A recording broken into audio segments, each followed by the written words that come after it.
ahoana marina mbola inny fampanantenana pokaty foana ve adidy omeny lalam-panorenana ny olom-pirenena izay feno 12 taona no miakatra ny mifidy izay olona tia nitondra sy hitantana ny firenena izay safidy izay safidy ankalalana milamina madiso mangarahara izay ataony olom-pirenena io no taratry ny demokrasia voalohany amina tany republikanina toany Madagasikara tsy izany nefa no nitranga teto tamin'ny firenetsika nandritra ny fifidianana ho an'ny taona 2024 iny ny mpitondra ihany no tsy miaiky fa doublon sy alabato no natongavany teo amin'ny fitantanana ity firenena ity mazava ho azy fa seza dongina fotsiny ny an'izao fitondrana Rajoelina izao fa raha tena safidim-bahoaka no naseho dia tsy lany izany Rajoelina nisy ny mihitsy no efa laza fa nisy doublon atapitrisany maro tamin'ny fifidianana iny ny mba tsy hisy nikorontana eto amin'ny firenena nefa dia niaraka nanaiky ny rehetra indrindra fa ny filomarika Ravalomanana satria tombontsoa ambonin'ny firenena tsy arakaraky ny nandrasany maro aza nefa ny zava-nisy ankehitriny porofon'izany tsy fahitana izay velirano hatramin'izao kobakambava nataony mpitondra tamin'ny vahoaka malagasy hatramin'izay ka hatramin'izao aza dino fa isan'ny zavatra nisongadina natao anatin'izao fitondrana izao ary nandrasany maro ity teny nataony Rajoelina ity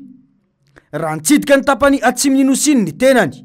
tamin'ny faefatra ny volana Oktobra 2024 iny hoy mantsy izy tamin'izany hoe tsy maintsy sotaitsika ary tsy maintsy atombotsika amin'ny taona ho avy zao farafatarana izany RN13 zany raha fa tsy vidy zany RN13 zany raha tsy vidy zany RN13 zany tsy manao politika intsony talata fafito ny volana Desambra 2024 isika izao izany hoe eritaona sy 2 volana izay no lasa efa nanomboka ve ilay fanamboarana io lalam-pirenena fa 13 no lazain'io isika malagasy no mila mifo amin'ny torimaso manoloana ny ilainga be afafy ny mpitondra io sa mihitsy aza moa izy ny laza fa tsy hanao politika intsony raha tsy vita io lalam-pirenena io ny fiandohaniny ity taona 2024 ity sa ilaza ve Rajoelina fa tsy hanao politika intsony izy mino ve ianao ry malagasy fa tsy hirotsaka hofidina izy amin'ny taona 2024 io fa ampiseho fa tena homme d'état tokoa olona trainondainga toy izany no mitondra ny firenetsika amin'izao io filazany sy nilaingana fafy ny momba ny RN13 io dia midika mazava fa ampanonofy anao foana no tanjony mandritra io fotoam-pitondrany io porofon'izany ny zava-miseho eto amin'ny firenena izao mifanipaka amin'ny lazainy no fietsika izay ataony Rajoelina isaky miteny mantsy izy dia nitombotsoa ambony firenena foana no lazainy raha tena tombotsoa ambony firenena tokoa no katsainy Rajoelina dia nalala menatra izy ary nalala nametra-pialana avetrany rehefa tsy navita ireo fampanantenana izay nataony tamin'ny vahoaka malagasy io indrindra fa momba ireo fampanantenany amin'ny fiainan'ny vahoaka malagasy nofinofy ihany anefa ny hoe Rajoelina ametra-pialana izany hitantsika fa niazakazahany mafy ny nandrafitra indray ny mpikambany vaovao ny Sheli na dia efa betsaka aza no nilaza fa hiteraka korontana eto amin'ny firenena io Sheli sy ny mpikambana vaovao io ary tsy ametraka sy amoaka ny tena safidim-bahoaka marina tsy norara iny izay fiatraikany fa nirosony ihany ny azy ary nodiny tsire ny antsoantso nataon'ireo olom-pirenena sy ny ray aman-dreny ary ny mpanao politika malagasy momba io iza moa no tsy mikaikaika manoloana ny asarotry ny fiainana amin'izao tanjon'ireo mpanao politika tamin'izany indrindra fa ny fanakianana momba ny Sheli io ny ametrahana fifidianana madio sy mangarahara ka iverena ny fiainam-bahoaka amin'ny laony fa tsy ho toy izao manoloana ireo rehetra ireo ina no vahaolana maharitra nataony Rajoelina momba ny asarotry ny fiainana ho an'ny vahoaka io ny zava-dehibe aloha izao dia efa betsaka no manomboka mahatsapa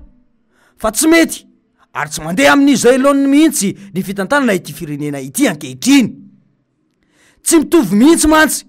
ny tanjon'ny Rajoelina sy ny vahoaka malagasy. Aina ny rano, aina ny jiro, kanefa dia ireo no tsy ahitany ny fanjakana vahaolana voalohany. Fa aleony manangana seny mba hitazomana fahefana sy ametraka azy ny tantana hatrany ny firenena. Ity mantsy no zavaniseho teny Ankatso-teny. Efa nanatanteraka fitokonana mpianatra tety Ankatso voalohany herinandro lasa teo makasika ny olany rano sy ny be mantsy no mamatsy rano azy ireto izay ny JIRAMA tokony mameno azy. Misy olana nefa io sy ny be io ka tsy atongavany rano isaky ny bloc. Fa kanefa ny JIRAMA zany tsy mety mamaha problema fa na zany asisiny zany resaka bambona. Fa nefa tsara ho marihana ny rano ao anatin'ny sy ny be ny rano ao anatin'ny réservoir anankiroa zany aty aminay Ankatsoainy. Io réservoir anankiroa io zany vatsiny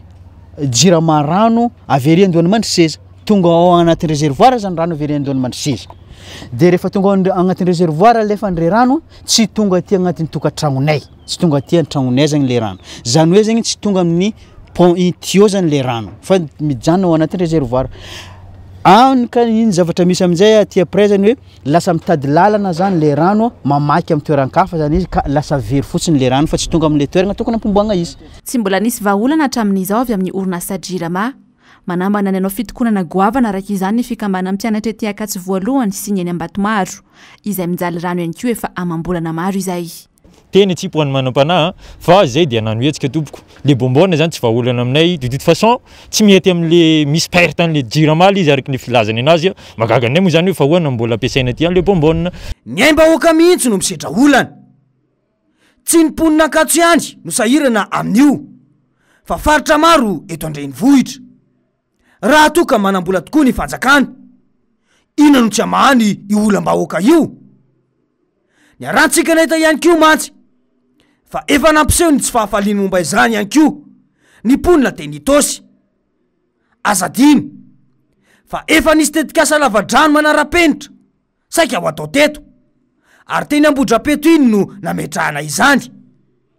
Na vahaolana ve izany amin'izao? Fantaniam-bolam-bahoaka fotsiny ary fampanofisana vahoaka fotsiny tahaka ilay lalam-pirenena fa 13 izay ny lokalokany ihany koa io lava-drano manara-penitra sy vahaolana momba ny rano io. Ny vidim-piainana no lazainy fa 3 andro de iva. Aiza zany izao? Tanteraka ve? Toa vao maika aza miakatra isan'andro ity ny vidim-piainana. Ny rivotra iainana sisa eto no tsy manahirana sy miakabidy. Fa raha mbola i Rajoelina sy ny fitondrany ihany koa angamba no ny tantana izany, angamba efa tsy ho takabidy sy nafarana tany ivelany ihany koa ny rivotra iainana ny malagasy io. Ny ao anatin'ny fitondrana sy ny fanatika 13 fo ihany sisa no mahita fa mandroso ny firenena ary miata-pinaritra ny vahoaka. Ny andrasany maro izao dia ny fanambarana ampahy be maso ataon'ny Rajoelina fa tsy hanao politika intsony izy satria tsy vitany ny RN13 eritaona sy 2 volana aty aoriana ny lazany izany. Azadiny fa ity ihany koa no tranga eny anivony Université Mpanjakana amin'izao fotoana izao. Efa eritaona sy tapany izao no nijaly rano ny mponina eny Ankatso voalohany, indrindra ireo mpianatra monina amin'ny cité.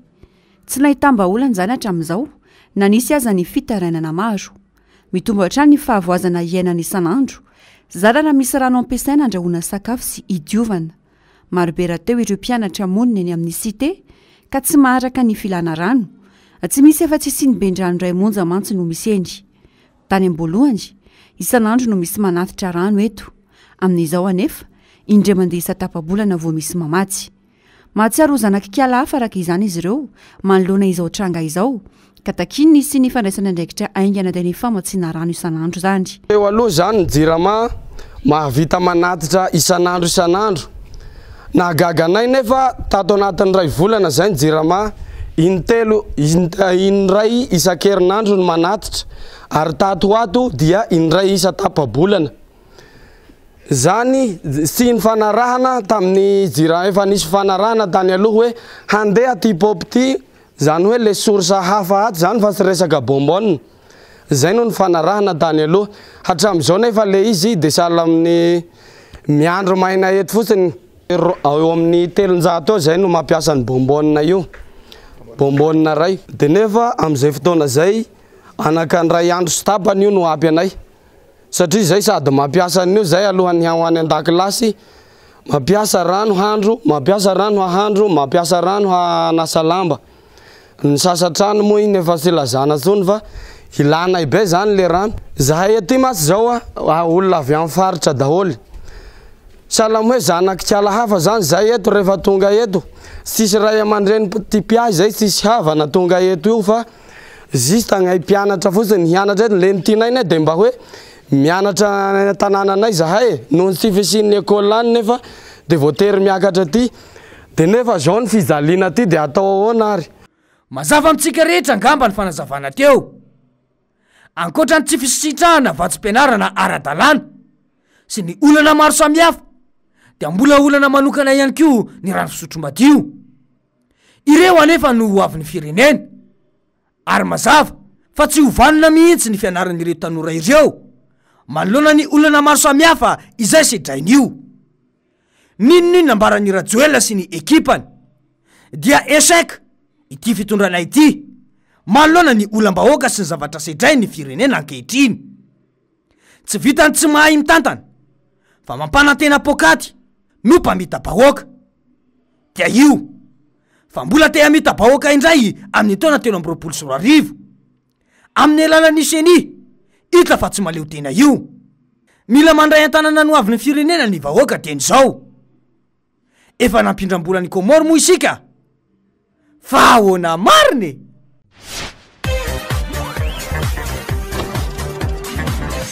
ahoana mariny